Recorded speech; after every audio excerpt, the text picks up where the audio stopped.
Okay. ఈరోజు మన leader ప్రోగ్రాంలో మన గెస్ట్ మరి పడంచర్ మండల్ కాంగ్రెస్ పార్టీ సీనియర్ నాయకుడు మరి బచ్చగూడ గ్రామానికి సంబంధించినటువంటి భుజంగరెడ్డి మరి గత కొంతకాలం నుంచి కూడా కాంగ్రెస్ జెండా కింద ఉంటూ అనేక రకాలుగా కష్టాలను ఏక్కుంటూ మరి ఇక్కడ వరకు జెండా కింద పనిచేసినటువంటి కార్యకర్తతో మనం ఈరోజు కలుస్తున్నాం. సార్ నమస్కారం.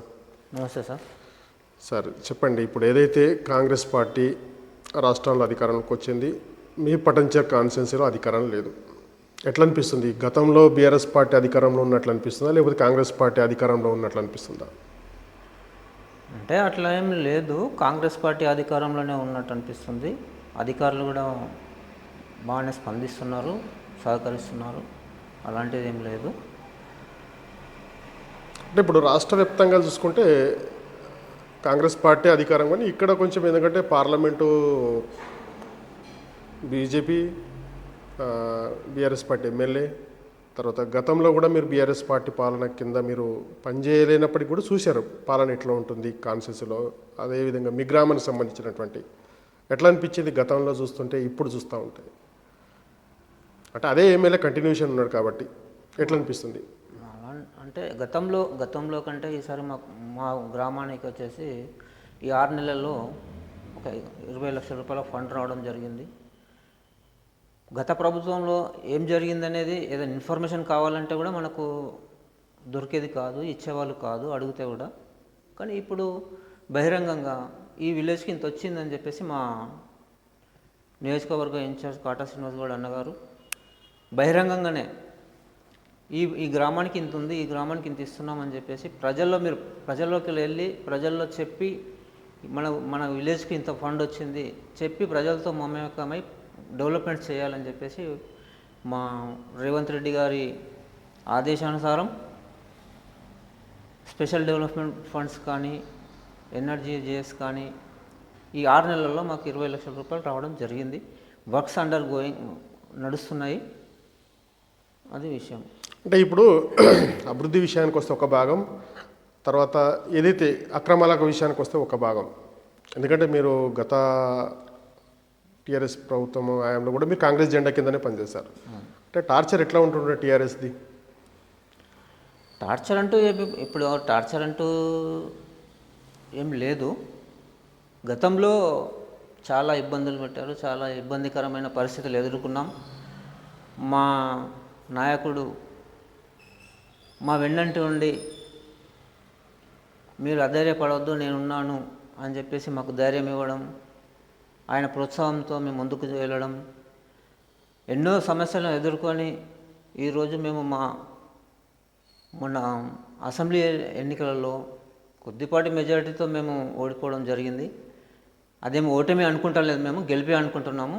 ఈరోజు మేము మా కాటా శ్రీనివాస్ గౌడ్ గారు అన్నగారే ఎమ్మెల్యే అని కంఠాపదంగా చెప్పగలుగుతాం, దాంట్లో ఏం సందేహం లేదు. మొన్న ఎంపీ ఎలక్షన్స్లో కూడా అదేవిధంగా మాకు రిజల్ట్స్ వచ్చినాయి. బీఆర్ఎస్ పార్టీ వాళ్ళు బీజేపీతో కుమ్మకై ఓట్లు టర్న్ కావడం వల్ల బీజేపీ వాళ్ళు గెలవడం జరిగింది. దాంట్లో ఏమీ లేదు. కాంగ్రెస్ అభ్యర్థి నీలమధు గారు గెలిచినట్టే లెక్క మా మెదక్ ఎంపీ సీటు, దాంట్లో ఏం సందేహం లేదు. అంటే పటంచర్ కాన్స్టిట్యున్సీకి సంబంధించిన ప్రజలు దీని నుంచి చాలా రకాలుగా ఇబ్బందులు పడ్డటువంటి కాన్స్టిట్యున్సీ గతంలో. అటువంటి ఏదైతే అక్రమాలు కావచ్చు, తర్వాత టార్చర్లు కావచ్చు, పోలీస్ శాఖ నుంచి కావచ్చు, తర్వాత అధికార యంత్రం నుంచి కావచ్చు, మీ కాంగ్రెస్ పార్టీ నాయకులు వెళ్తే పనులు కాకపోవడం కావచ్చు, అన్నిటిని బేసికల్గా తీసుకుంటే ఆ సమస్యలకన్నీ ఈరోజు విముక్తి కలిగించారంటారా? అంటే మేము అధికారంలోకి వచ్చి 6 నెలలు కూడా అవ్వట్లేదు. 6 నెలల్లో 4 నెలలు మాకు ఎలక్షన్స్ అదే ఉండే, ఎలక్షన్ కోడ్సే ఉండే. మేము ఇప్పుడు వచ్చింది కేవలం 2 నెలల నుండే పని స్టార్ట్ అయింది. ఒక్కొక్క పని సాల్వ్ అవుతుంది అనేది మేము అనుకుంటున్నాము. ఆ ఇబ్బందికరమైన పరిస్థితులు అయితే ఉండేదని అనుకుంటున్నాం. అంటే ఇప్పుడు గతంలో ఇది అతి సమీపంగా ఉన్నటువంటి కాన్స్టిట్యున్సీకి దగ్గర గ్రామ పంచాయతీ అక్రమాలు అనేది చాలా జరుగుతూ ఉన్నాయి, చాలా స్టేట్మెంట్లు మనం చూసినాం. అటువంటి అక్రమాలకి ఇప్పుడు చెక్ పెట్టేసిందా కాంగ్రెస్ పార్టీ? ఆ పరిస్థితి అనేది ఇప్పుడు అక్రమాలు అనేది అయితే లేదు. ఏవైతే అక్రమాలు జరిగినాయో వాటిపైన సమగ్ర విచారణ అనేది జరిగింది. దానిపైన చర్య తీసుకోవడం కూడా జరుగుతుంది. మొన్ననే మీరు చూసుంటారు ఈ అక్రమాలు, ఎమ్మెల్యే గారు చేసిన అక్రమాలు ఎలాంటివి ఏమున్నది అనేది ఈడీ దర్యాప్తులో వెల్లడైంది. దాన్ని బట్టి మేము ప్రజలందరూ గమనిస్తున్నారు. ఎవరు ఏంటి ఏమది అనేది ప్రజలే ఏదున్నా ప్రజలపైనే ఆధార. ఎట్లా ఉంది ఇప్పుడు ఏదైతే గూడెం మైపాల్ రెడ్డి ఈడీ కేసులా కావచ్చు, తర్వాత అరాచక పాలన నుంచి కావచ్చు, ఎట్లా చూస్తున్నారు ఇప్పుడు మీరు కాంగ్రెస్ పార్టీ తరఫున మీరు ఒక కార్యకర్తగా ఎట్లా చూస్తున్నారు? గతంలో మీరు ఆయన నుంచి చాలా టార్చర్లు అనుభవించినటువంటి వ్యక్తి, ఎట్లా అనిపిస్తుంది ఇప్పుడు అవి ఆయన కేసులలో తిరుగుతూ ఉంటే ఎట్లా అనిపిస్తుంది మీకు బేసికల్గా? ఏమనిపిస్తుంది సార్, ఏదున్నా కాలమే నిర్ణయిస్తుంది అంటారు. ఆ రోజు ఇంతకుముందు కూడా మేము చెప్పాము, సమయం వచ్చినప్పుడు ఆ చిట్టా అంతా బయటపడుతుందని చెప్పాము. బయటపడ్డది. ఆయన చేసిన అక్రమాలు, దౌర్జన్యాలు, అరాచకాలు అన్నీ ఒక్కొక్కటిగా వెలుగు చూస్తున్నాయి. దానిపైన మేము ఆయన చేసిన అక్రమాలు బయటపడడం వల్ల మేమైతే సంతోషంగా భావిస్తున్నాము. ఆయన చేసిన అక్రమాలన్నీ జప్తు చేసి అవన్నీ ఎవరి దగ్గర అయితే దౌర్జన్యంగా ప్లాట్లు కానీ భూములు కానీ ఏదైతే డబల్ రిజిస్ట్రేషన్లు చేసి ఫేక్ డాక్యుమెంట్లు సృష్టించి ఏవైతే చేశారో అవన్నీ విచారణ జరిపి ఎవరైతే అర్హులు నిజమైన పట్టాదారులు కానీ ప్లాట్ ఓనర్స్ కానీ ఉన్నారో వాళ్ళకు అప్పచెప్తే బాగుంటుందని మేము భావిస్తున్నాం. జరిగిందా అటువంటి అక్రమాలు? మీకు సంబంధించిన క్యాండిడేట్లు కావచ్చు, మీకు పరిచయస్తులు కావచ్చు, అసలు నుంచి బాధితులు ఉన్నారా మన కంట్రోలింగ్లో? ఉన్నారు. ఏం చెప్తున్నారు? వాళ్ళ ఘోష ఎటువంటిదని చెప్తా ఉన్నారు ఇప్పుడు? వాళ్ళు సంతోషిస్తున్నారు. ఈ ఈడీ దర్యాప్తులో ఈడీ అధికారులు ఏవైతే జప్తు చేశారో డాక్యుమెంట్స్, ఆ డాక్యుమెంట్స్లో మా డాక్యుమెంట్ దొరికితే బాగుండు మేము కూడా వెళ్ళి ఇది చేస్తాము, వాళ్ళకు మాకు టైం ఇస్తే మేము ఈయన గురించి ఈయన ఏం చేశాడు, ఏంటి మంచి ఎటువంటి వ్యక్తి అనేది కూడా మేము చెప్తామని చెప్పేసి వాళ్ళు కూడా అనుకోవడం జరుగుతుంది. బహుశా మేము అనుకుంటాము వాళ్ళు కూడా ఈడీ ఆఫీసులను సంప్రదిస్తారని అనుకుంటున్నాము. ఎట్లుంది ఇప్పుడు మైపాల్ రెడ్డి మళ్ళీ కాంగ్రెస్ పార్టీకి వస్తే ఎట్లా రిసీవ్ చేసుకుంటారా కాంగ్రెస్ పార్టీ నాయకులు? ఎందుకంటే ఆయనకు పెట్టేటటువంటి ఇబ్బందులు కావచ్చు, ఈడీ కేసులు, తర్వాత అవన్నీ ఇన్కమ్ ట్యాక్స్కి సంబంధించినటువంటి, మైనింగ్ సంబంధించినటువంటి అవన్నీ సమస్యల నుంచి బయటికి రావాలంటే ఇప్పుడు కాంగ్రెస్ పార్టీ కండవ కప్పుకుంటే అవన్నీ ఇస్తారంటారా? అలాంటిది అయితే మేము జరగదని అనుకుంటున్నాము. ఇప్పుడు ఆయన నిజాయితీ పరుడైతే పార్టీ మారాల్సిన అవసరం ఏముంటుంది? ఆయన నిజాయితీ పరుడు అన్నప్పుడు పార్టీలో ఉండాలి, పార్టీ కార్యకర్తను కాపాడుకోవాలి, పక్క పార్టీని చూడకుండా ఆ పార్టీని 10 సంవత్సరాలు మా ఇన్ఛార్జ్ కాటా శ్రీనివాస్ కూడా ప్రతిపక్షంలో 10 సంవత్సరాలు పనిచేసిండు. ఏ రోజు కూడా పక్క పార్టీ గురించి ఆలోచన చేయలేడు కదా. కార్యకర్తలను కాపాడుకున్నాడు, కార్యకర్తలకు వెన్నంటున్నాడు. ఆ రకంగా ఉండాలి. నీకు ఈడీ ఇదైంది, నువ్వు తప్పు చేస్తేనే కదా పక్క పార్టీలో వైపు చూసేది. ఉంటాడా కాటా శ్రీనివాస్ మీ కార్యకర్తలకు అందుబాటులో ఉంటాడా ఎప్పుడైనా? మీ ఫోన్ రెస్పాన్సిబుల్ అవుతుంది? ఎందుకంటే మేము చాలా చోట్ల అడిగినట్టుంటే ఫోన్ లేపడు, తర్వాత ఎక్కడనో తీర్థయాత్రలపైనే టూర్లు చేస్తాడనేది ఒక కాన్సెప్ట్గా వినబడుతున్నటువంటి విషయం. అది వాస్తవమేంటారా లేకపోతే మామూలుగా ఆయన మీద వస్తున్నటువంటి ఒక ఆరోపణ అంటారా? అలాంటిది ఏం లేదు. అది ఇంత తప్పుడు ప్రచారం. మేము ఎప్పుడు ఫోన్ చేసినా మాకు స్పందన అనేది ఉంటుంది, రిసీవ్ చేసుకున్నాం. కాకపోతే కొన్ని సందర్భాలలో ఆయన బిజీ ఉన్నప్పుడు కానీ మీటింగ్లో ఉన్నప్పుడు కానీ ఫోన్ లేకపోవడం జరగవచ్చు. తర్వాత మళ్ళీ ఫ్రీ అయిపోయిన తర్వాత మళ్ళీ కాల్ చేస్తాడు, ఏంటి విషయం అని తెలుసుకుంటాడు. మా సమస్యలు చెప్తే సరే నేను వస్తున్నా, మీరు అక్కడ ఉండండి నేను వస్తున్నా అంటాడు. లేదంటే మీరు ఇక్కడ రండి అని చెప్తాడు. అలాంటిది ఏం లేదు. ప్రజలలో కూడా అతను ప్రజలతోనే మమేకమై ప్రజాసేవకే అంకితమై ఉన్నాడు కాబట్టి ప్రజలతోనే కలిసి పనిచేయడానికి ఆయన సిద్ధంగా ఉన్నాడు. అలాంటిది ఏం లేదు. ఎప్పుడు ఎవరు ఫోన్ చేసినా ఏది చేసినా స్పందన అనేది ఉంటుంది. కానీ రాష్ట్రంలో అధికార పార్టీ కాంగ్రెస్ పార్టీ ఉన్నప్పటికీ కూడా కాన్స్టిట్యున్సీ ప్రజలకు, మీ పటంచెరు కాన్స్టిట్యున్సీ ప్రజలకు ఇంకా ప్రభుత్వం రాలేదనే ఆలోచనలో ఉన్నారు. ఎందుకంటే ఇక్కడ పార్టీ క్యాడర్ కావచ్చు, ఇక్కడ ఉన్నటువంటి అధికార యంత్రం కావచ్చు, మీ కాన్స్టిట్యున్సీ ఇన్ఛార్జి అధికారులతో మాటలు రివ్యూ అటువంటి లేకపోవడం కావచ్చు, కార్యకర్తలు అనేది ఒక నిరుత్సాహంతో ఉన్నారు. ఎందుకంటే మీకు మీ పనులు కాకపోవడంతో. ఇప్పుడు దాంట్లో వాస్తవం అనేది అయితే లేదు. ప్రతినిత్యం అధికారులతో ఆయన సంభాషిస్తూనే ఉంటాడు. ఏ విషయం ఏంటి, ఎక్కడ ఏం డెవలప్మెంట్స్ ఉన్నాయి, ఏం జరుగుతున్నాయి అనేది అధికారులతో ఆయన సమీక్షలు నిర్వహిస్తూనే ఉంటాడు. అధికారులు కూడా ఆయనతో సహకరిస్తారు, ఆయన అధికారులకు సహకరిస్తారు. ఏమున్నది ఏంటంటే వాళ్ళు కలిసే చేస్తారు. ఆయనకు తెలియకుండా ఏదైతే అధికారులు కూడా వాళ్ళకి నియోజకవర్గ ఇన్ఛార్జ్ శ్రీనివాస్ గౌడ్ అన్న గారికి తెలియకుండా అయితే ఏది అధికారులు అయితే చేయరు. ఎప్పుడైనా పార్టీ సమావేశాలు, పార్టీ రివ్యూ మీటింగ్స్, పార్టీ కార్యకర్తలతో గ్రౌండ్ నుంచి, బూత్ లెవెల్ నుంచి తర్వాత కాన్ఫరెన్స్ లెవెల్ వరకు కార్యకర్తలతో ఎప్పుడైనా కాటా శ్రీనివాస్ గౌడ్ రివ్యూ మీటింగ్ అసలు చేశారా పార్టీ బలోపేతం కోసం?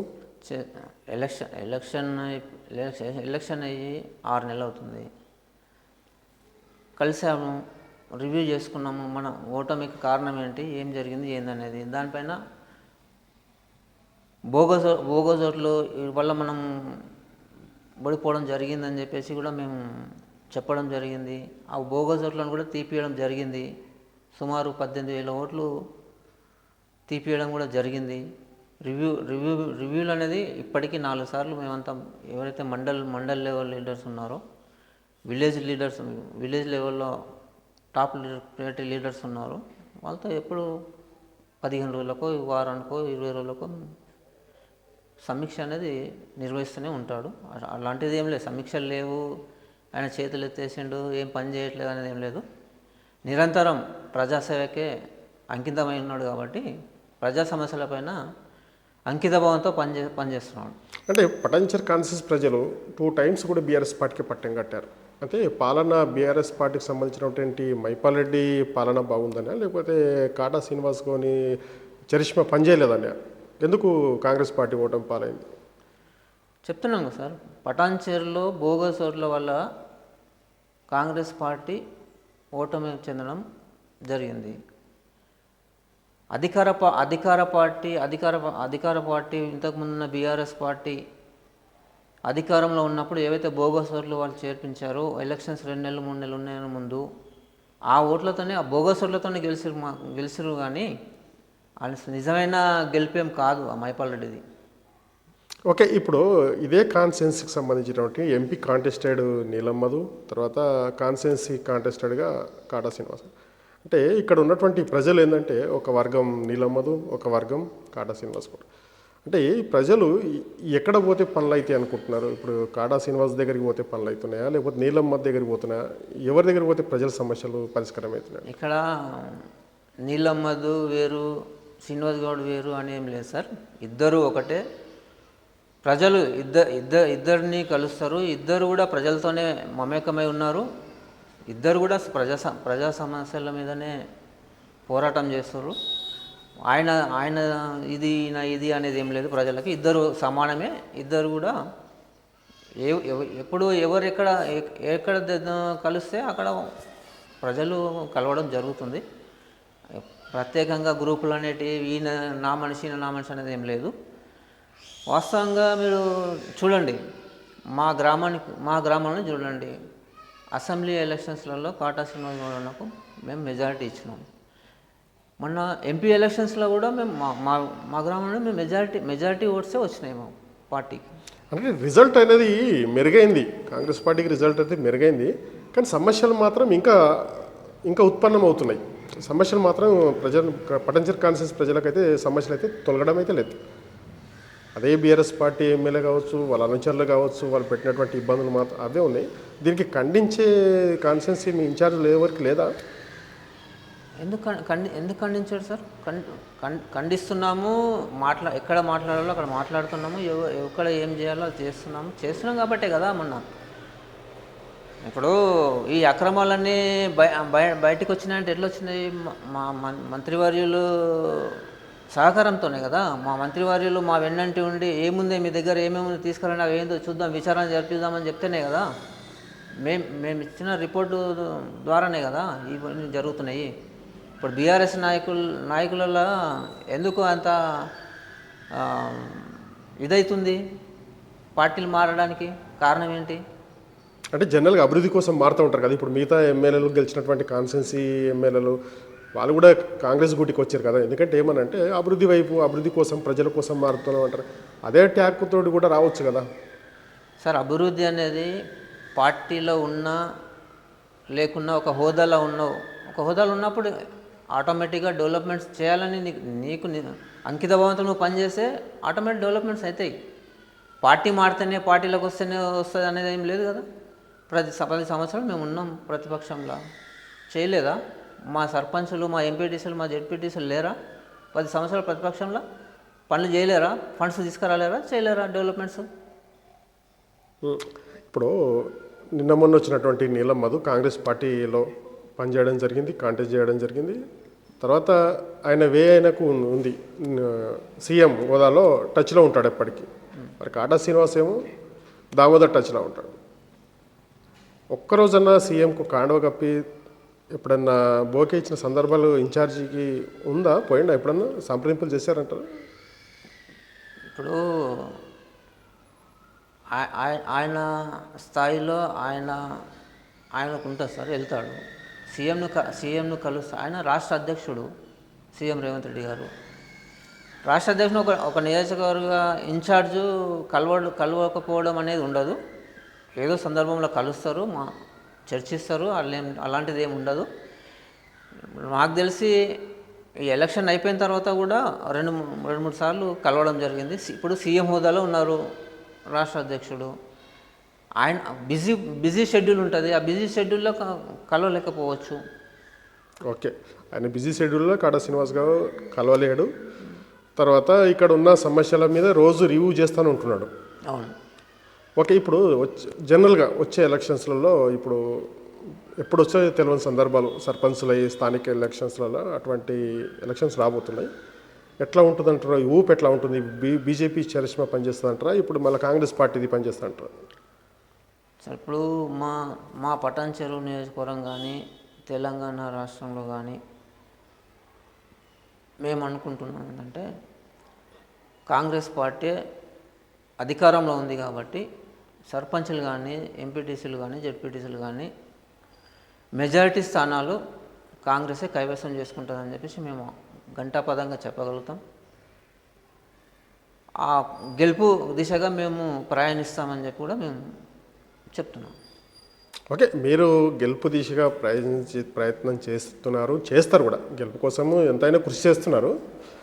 కానీ ఏం జరుగుతుందంటే కోఆర్డినేషన్ లేక ఇన్ఛార్జీలకు, తర్వాత నీలం మధుకు, ఇక్కడ కాటా శ్రీనివాస్కు వీళ్ళకి లేక 2 వర్గాల నుంచి అభ్యర్థులు నిలబడే అవకాశాలు చాలా కనిపిస్తున్నాయి.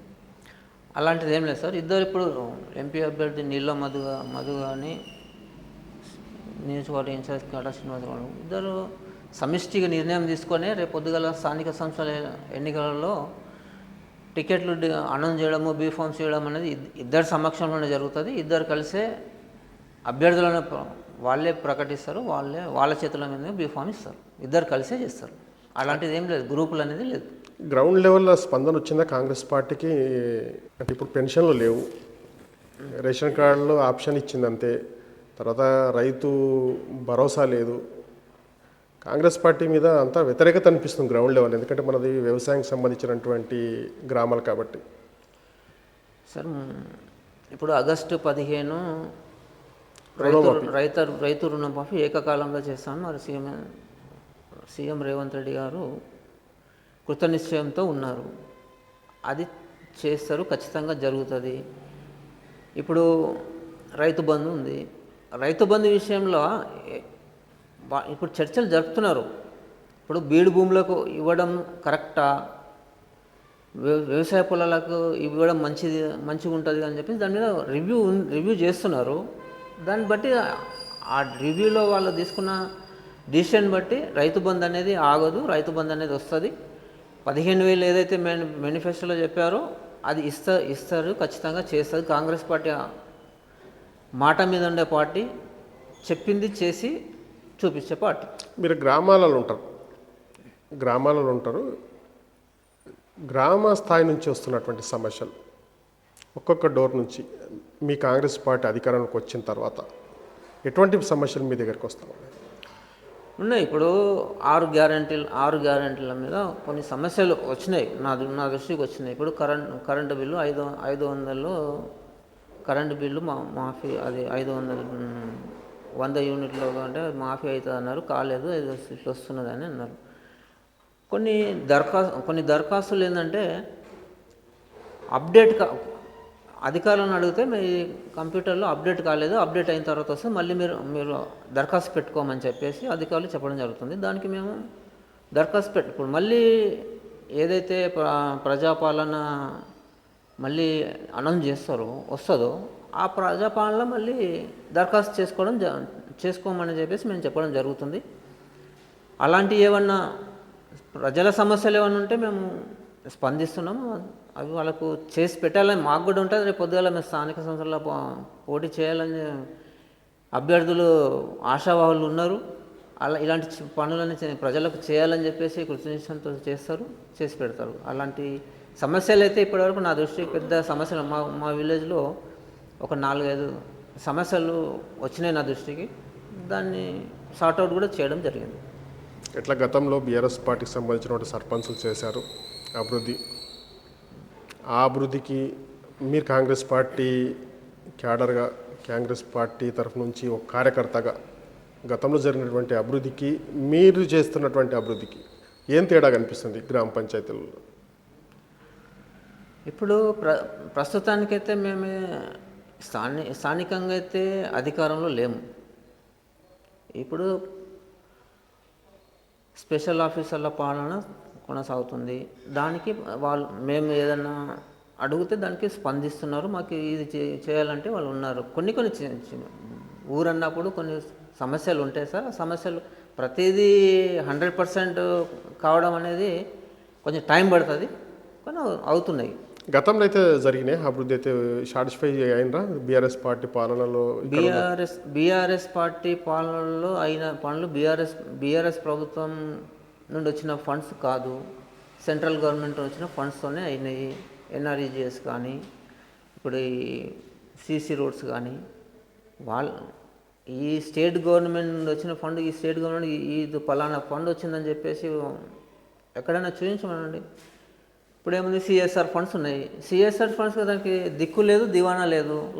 ఇప్పటికీ పనులు కాకుండా మా వీధి లైట్లు ఇంకా స్తంభాలు ఇక్కడ చూడండి, బయట ఆ రోడ్డు మీద పడి ఉన్నది స్తంభం. మొత్తానికైతే మార్పు అనేది పబ్లిక్ కోరుకుంటున్నారు. గ్రామీణ వ్యవస్థలో మార్పు కాంగ్రెస్ పార్టీ స్టేట్ లెవెల్లో ఉన్నది, సెంట్రల్లో బీజేపీ ఉంది, గ్రామ స్థాయిలలో కూడా మార్పు కోరుకుంటున్నారు. అంటే ఎలాంటి మార్పు వస్తే బాగుంటుందని మీ అభిప్రాయం?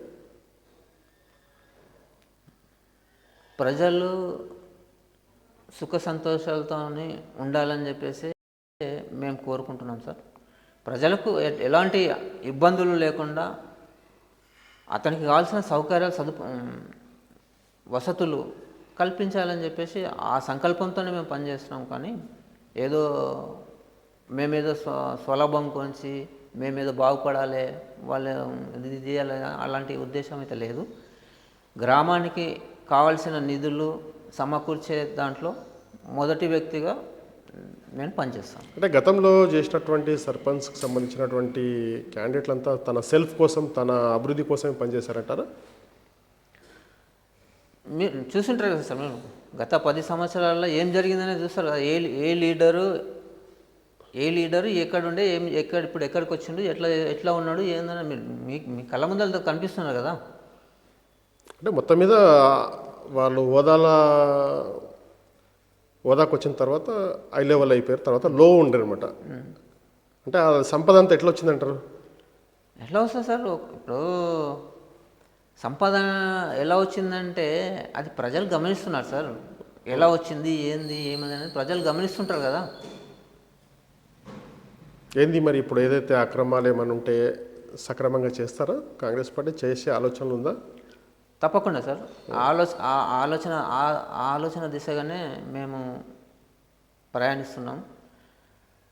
అక్రమాలు, అరాచకాలు, దౌర్జన్యాలు, ఈ భూ సమస్యలు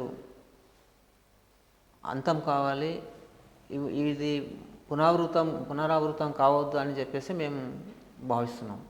అంటే చాలా ఉన్నాయి ఇక్కడ భూ సమస్యలు అనేటి ధరణి లోపం కావచ్చు, అసైన్మెంట్కి సంబంధించినటువంటి కబ్జాలు కావచ్చు, చాలా రకరకాలుగా ఇప్పటివరకు జరిగినటువంటి వాస్తవాలు.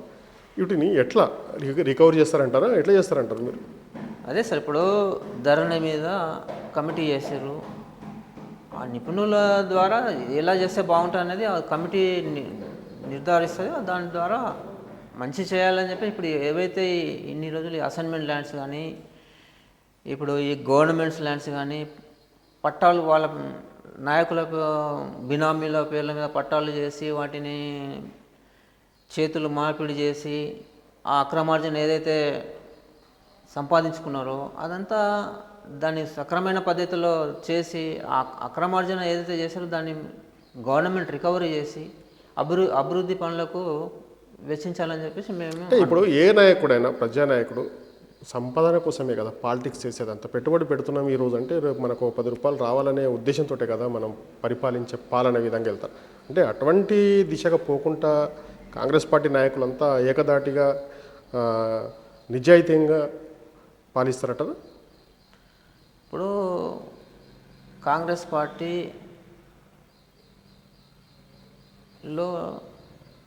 చాలామంది నాయకులు ఉన్నారు.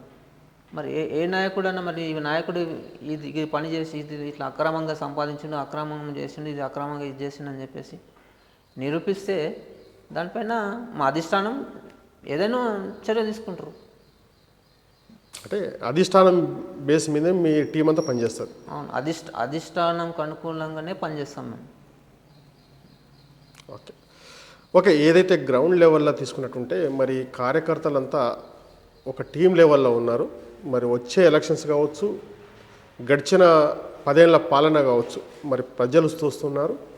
మరి ఖచ్చితంగా భవిష్యత్తులో ఏ విధంగా పాలన అందిస్తామనే ప్రజలు చూస్తున్నారని మనతో చెప్తా ఉన్నారు.